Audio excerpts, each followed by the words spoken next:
Hello बच्चों, चलिए प्रश्न को पढ़ते हैं। दो पतले लेंस संपर्क में रखे हैं तथा इनके संयोग की फोकस दूरी 80 सेंटीमीटर है। यदि एक लेंस की फोकस दूरी 20 सेंटीमीटर हो तो दूसरे लेंस की क्षमता है। और ये हमारे दिए गए विकल्प हैं। ए 1.66 डी, डी अर्थात डाईऑप्टर।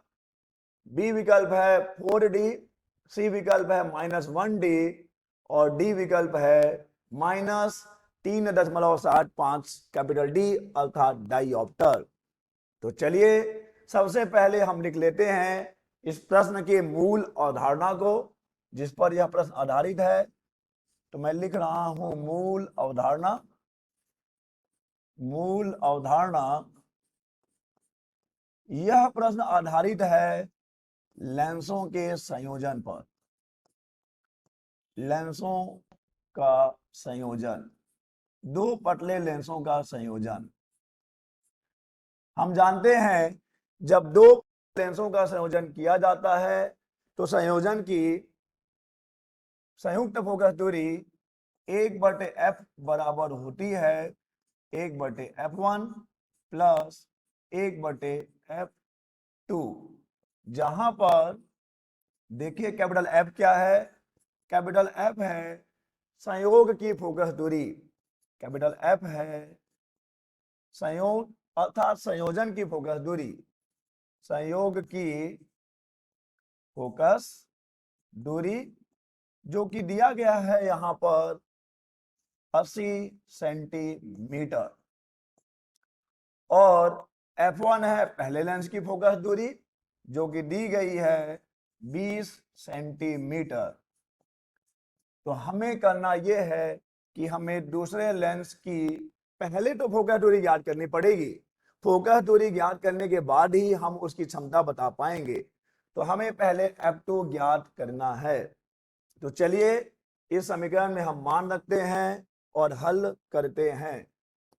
समीकरण है 1/f बराबर 1/f1 प्लस 1/f2। तो चलिए मान रखते हैं कैपिटल एफ का मान है 80 अर्थात 80, F1 का मान है 20 प्लस यहां से हमें F2 का मान ज्ञात करना है। तो चलिए पक्षांतर करें तो 1/f2 बराबर हो जाएगा 1/80 माइनस 1/20। 1/f2 बराबर ये हो जाएगा 20 माइनस 80, 8 दूनी 16, 1600 आ गया। ये 20 में से 80 को घटाने पर हमें मिलेगा 1/f2 बराबर -60/1600। 1010 कट जाएगा तो यहां से हमें F2 मिलेगा।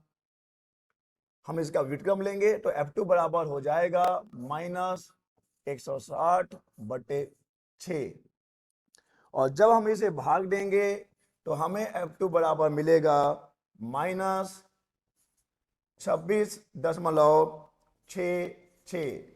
अर्थात दूसरे लेंस की फोकस दूरी है -26.6 से सेंटीमीटर में आएगा। ये जो हमें फोकस दूरी मिली है ये सेंटीमीटर में मिली है। और देखिए ये फोकस दूरी ऋणात्मक है अर्थात जो दूसरा लेंस है वह अवतल लेंस होगा। चलिए अब हम क्षमता निकाल लें। हम जानते हैं लेंस की क्षमता P बराबर होता है फोकस दूरी का व्युत्क्रम, लेकिन फोकस दूरी मीटर में होना चाहिए। अगर फोकस दूरी सेंटीमीटर में हम लिखते हैं तब यह सूत्र हो जाएगा 100/f। अब यहाँ पे f सेंटीमीटर में हम लेंगे और f का मान हमारे पास सेंटीमीटर में ही है तो चलिए मान रख देते हैं। तो P बराबर हो जाएगा 100/- 26.66। और देखिए हम लिखेंगे कैपिटल D डाईऑप्टर। तो चलिए इसको भाग देने पे हमें देखिए क्या मिलता है। हमें मिलेगा -3.75 कैपिटल डी, अर्थात दूसरे लेंस की क्षमता है -3.75 कैपिटल डी। अतः सही विकल्प हो जाएगा डी -3.75 कैपिटल डी अर्थात डाईऑप्टर। आशा करते हैं आपको समझ आया होगा। धन्यवाद।